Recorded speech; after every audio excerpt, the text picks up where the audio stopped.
योग गुरु बाबा रामदेव को इस देश के करोड़ों लोग मानते हैं। बाबा रामदेव की बातों पर करोड़ों लोग आंख बंद करके विश्वास करते हैं। क्या पतंजलि का दौर खत्म होने वाला है? क्या बाबा रामदेव की कंपनी अब पहले जैसी ताकतवर नहीं रही?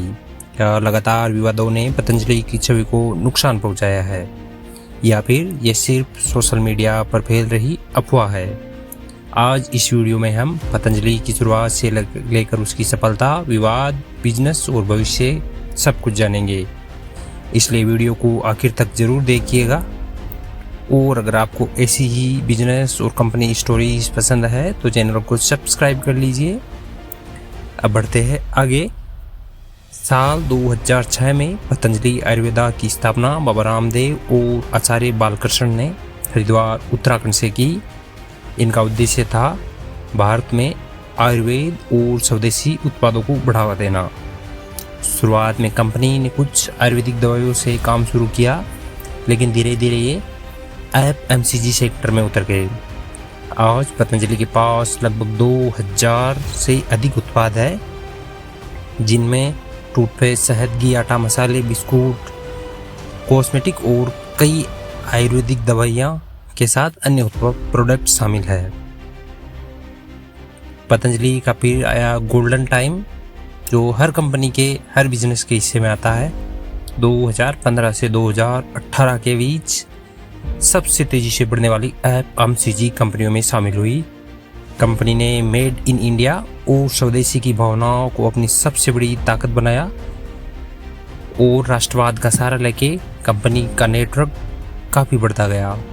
आज इनके पास 5000 से प्लस रजिस्टर्ड स्टोर और चिकित्सा केंद्र है।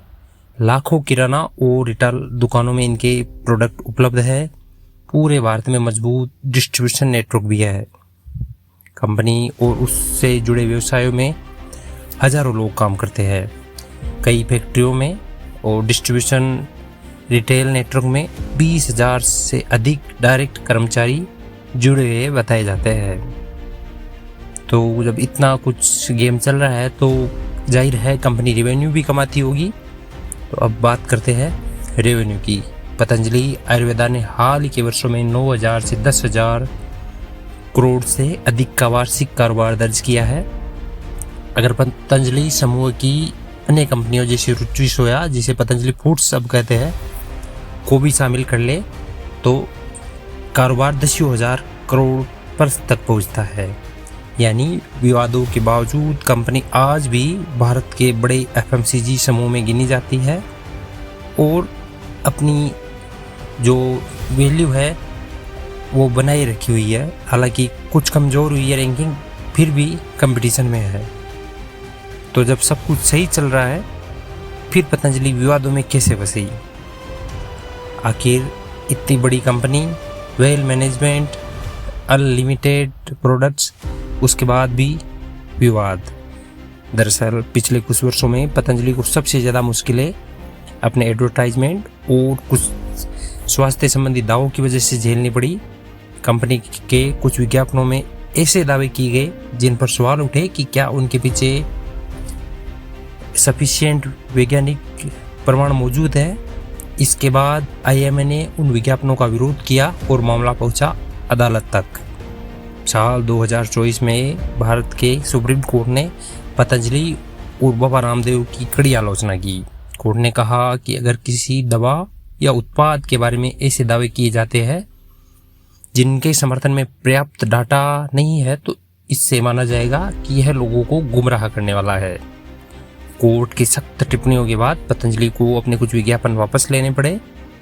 बाबा रामदेव और आचार्य बालकृष्ण ने हल्फनामा दिया, माफ़ी मांगी और भविष्य में भ्रामक विज्ञापन नहीं जारी करने को लेकर गारंटी दी। लेकिन विवाद सिर्फ यही तक सीमित नहीं रहे। कई बार पतंजलि के कुछ उत्पादों की गुणवत्ता, लेबलिंग और लाइसेंसिंग को लेकर भी अलग अलग राज्यों के नियामक विभागों ने सवाल उठाए। हालांकि हर मामला एक जैसा नहीं था और कई मामलों में कंपनी ने अपना पक्ष भी रखा। इसी दौरान बाजार में कंपटीशन बहुत बढ़ गया है। जब पतंजलि की स्टार्टिंग हुई उस टाइम वह इस सेक्टर का अकेला किंग था, पर अब डाबर, हिमालय जंडू और अन्य कई कंपनियों ने भी आयुर्वेदिक और नेचुरल प्रोडक्ट्स की बड़ी रेंज लॉन्च कर दी है। इससे पतंजलि अब अकेला किंग नहीं रहा मार्केट का। तो क्या सच में पतंजलि का द एंड होने वाला है? अब सबसे बड़ा सवाल यही है, क्या पतंजलि खत्म हो जाएगी? नहीं, अभी ऐसा कहना सही नहीं होगा और बहुत जल्दबाजी होगी। कंपनी को हालांकि कानूनी चुनौतियां, कंपटीशन और कई तरह की चुनौतियों का सामना करना पड़ रहा है, लेकिन आज भी करोड़ों ग्राहक, हजारों सेल स्टोर, अनलिमिटेड प्रोडक्ट्स और मजबूत ब्रांड वैल्यू है जो पतंजलि की सबसे बड़ी ताकत है। अगर कंपनी नियमों का पालन करते हुए अपने प्रोडक्ट्स की गुणवत्ता और भरोसे को मजबूत बनाए रखती है तो आगे भी उसका बड़ा स्थान बना रह सकता है। तो दोस्तों, पतंजलि का द एंड कहना फिलहाल सही नहीं होगा। सच यह है कि कंपनी चुनौतियों का सामना कर रही है, लेकिन वह अभी भी भारत की सबसे बड़ी एफएमसीजी और आयुर्वेदिक कंपनियों में से एक है। अब देखना होगा कि आने वाले वर्षों में पतंजलि इन चुनौतियों से कैसे निपटती है और क्या एक बार फिर नई ऊंचाइयों तक पहुंचती है। अगर आपको वीडियो पसंद आई तो लाइक करें, चैनल को सब्सक्राइब करें। मिलते हैं अगली किसी कंपनी के सक्सेस स्टोरी की वीडियो के साथ नेक्स्ट वीडियो में।